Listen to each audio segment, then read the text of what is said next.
Hey guys, we're reacting to xQc is secretly richer than every influencer you know. I've seen a lot of xQc clips where he talks about going band for band with other people, and he's like, oh yeah, let's go band for band right now. Let's go band for band right now. And he always says he's like hella rich, so let's see if he's actually telling the truth. June 2023, xQc signs a $100 million deal with Kick.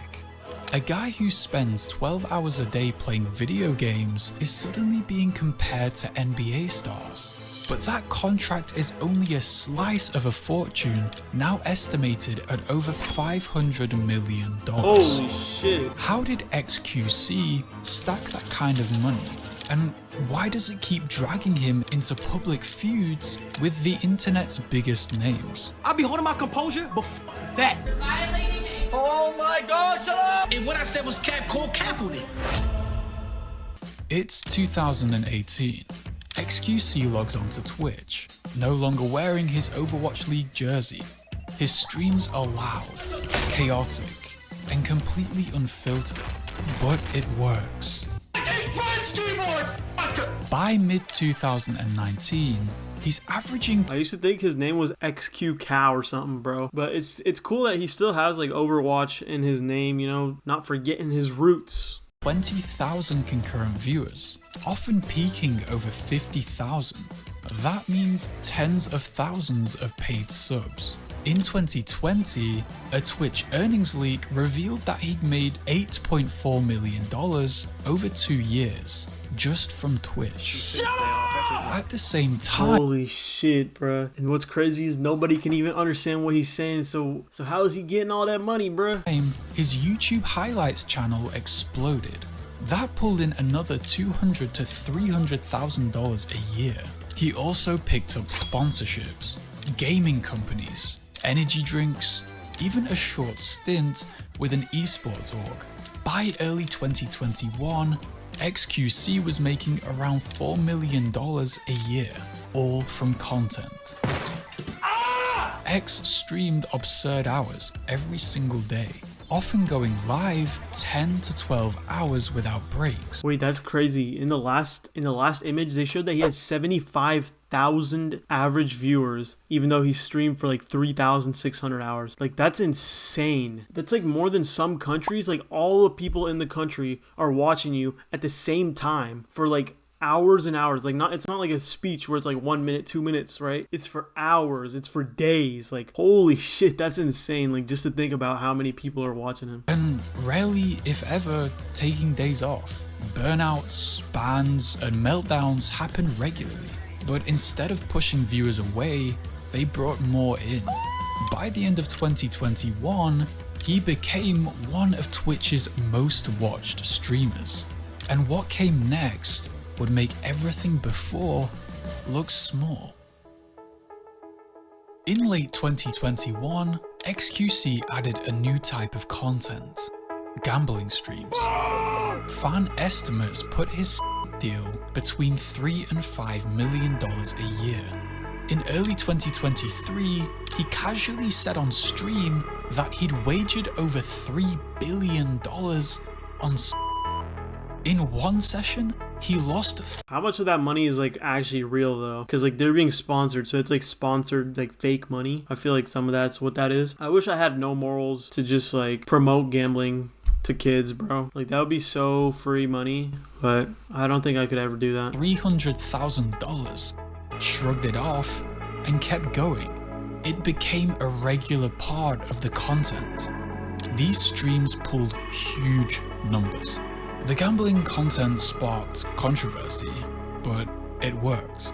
And for xQc, it was more profitable than anything else he'd done before. That's why you shouldn't compare your money with like other people, because you don't know what the hell they've done to earn that shit. I don't want to compare how much money I have compared to xQc if I know that he's literally promoting gambling to kids as a way to get all that money. I'd rather not have it at that point.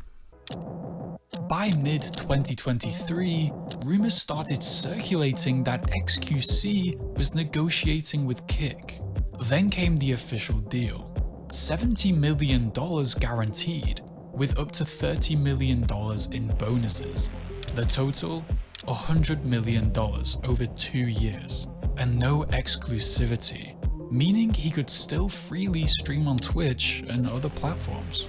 The scale of the deal got instant attention, bigger than most sports contracts. Kick saw him as the one streamer who could bring legitimacy to their platform. While still earning on Twitch and YouTube, his setup didn't change. Bro, how much money is Kick making? Like, you guys think like this is a lot of money, but like, how is Kick able to afford all that shit? So they're probably making way more money than him. And that's what's like the crazy part about it. Still the same routine, but now he had a Ferrari SF90 sitting outside.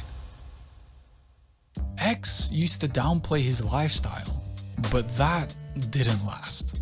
His first major buy was a McLaren 720S Spider, worth around $300,000. He didn't even have a license yet. Then came the Ferrari SF90 Stradale, which can cost over $600,000. Next came watches. Audemars Piguet Royal Oak coming in at $456,000.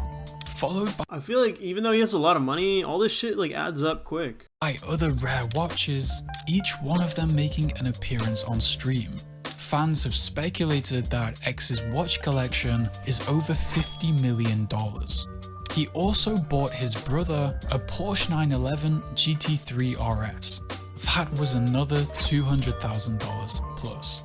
At this point, xQc wasn't trying to hide his money. He was showing exactly what it looked like. And it's funny how he's wearing like just the plain clothes. A lot of people think that, you know, when you're rich, you'd be wearing like designer shit and stuff like that. But when you're like actually that rich, they find these brands, bro, that are like extremely high quality, comfortable, amazing clothes from brands that you've never like ever heard of in your life. So that those shirts that he's wearing probably like hella expensive. It looks like they don't really fit on his arms though. Like they're a bit wide. So maybe he's actually just wearing some random shit, but like he could get like nice, like tailored, like expensive, cool shit. You know what I'm saying? The feud between xQc and Kai Cenat didn't start with money, but that's where it escalated. It began when X made a passing comment criticizing streamers who bought views and rely on celebrity collabs for content. While he never mentioned Kai directly, the internet assumed he was talking about him, and Kai didn't take it lightly. Inevitably, he reached a breaking point and fired back on stream by saying, Felix, let me tell you something, Felix, okay? I'll be holding my composure, but that, you, dead ass, bro. If you gonna be on some funny shit, stop, bro. Like, dead ass, gang. it was an open challenge, not just to xQc's ego, but to his entire net worth. X Bro, both of them are so goofy, bro. Like, all you do is like be screaming shit, and it's like, oh hell nah. Like, sometimes they're funny, but just annoying a lot of the time. Like, I don't know how people watch that all day. didn't back down. Because we can do whatever you want to do. Watch for watch, house for Oh no. Come on. You did not want to go band for band. We're not going there. house, M for M. I'm with it. We're not- You can't we're do not- that with me. So don't try to do some. No. I'll fill up my whole arm. And I'm very humble, gang. I got AMP's entire net worth on a one USB stick and some safety deposit. Bro, if you're actually humble, you don't say that shit. I don't know how Kai thinks he might be richer than xQc, because like, if you think about it, xQc's been, you know, famous for a lot longer than Kai has. So he has more time to like stack up the money and, you know, like the compounding interest, that kind of stuff. Box somewhere, okay, buddy? We're not gonna go there. We're not gonna go there. The tension wasn't just for show. These were two of Twitch's biggest creators publicly calling each other out over money, respect, and flexing rights. FaZe Banks also jumped in with a flex of his own. That's not bad. Very nice. Very nice. Is that an iced out AP? Damn. Reminds me of the up and coming days when I used to be broke as fuck. I used to have one of these. The humble days, chat. The humble days, man. I hope he makes it. Bro's trolling. What's up, man? It wasn't a full-blown feud, more of a flex-off, but the tone was clear. In 2022, xQc's breakup with streamer Adapt went from personal to legal. You are delusional. Get some fucking help. She filed a common law marriage claim in British Columbia. She argued they shared finances. Court documents showed she wanted half of xQc's Bro taking all the money that she can get, bro. Holy chopped. assets. This case froze some of xQc's accounts, his McLaren was temporarily seized, and for months, the legal battle hovered in the background. But they eventually settled out of court. Rumors suggested that X paid a 7-figure sum to finally end it. Damn, that's some bullshit, bro. Mid-2024, xQc's estimated net worth was around $550 million. His yearly earnings alone outpaced entire careers. Compared to his peers, Kai Cenat, 14 to 18 million. FaZe Banks, 10 to 20 million. Ninja, 50 million. And Ludwig, 15 to 20 million. Bro, where is all this money coming from? X turned streaming into $500 million empire. That last bit about Jack Black was crazy. But anyway, that's gonna be the end of today's video. What do you guys think about xQc? You think he has too much money? You think if you were in his position, you would have no morals and just do gambling streams and shit like that? Let me know in the comments, and I'll see you next time.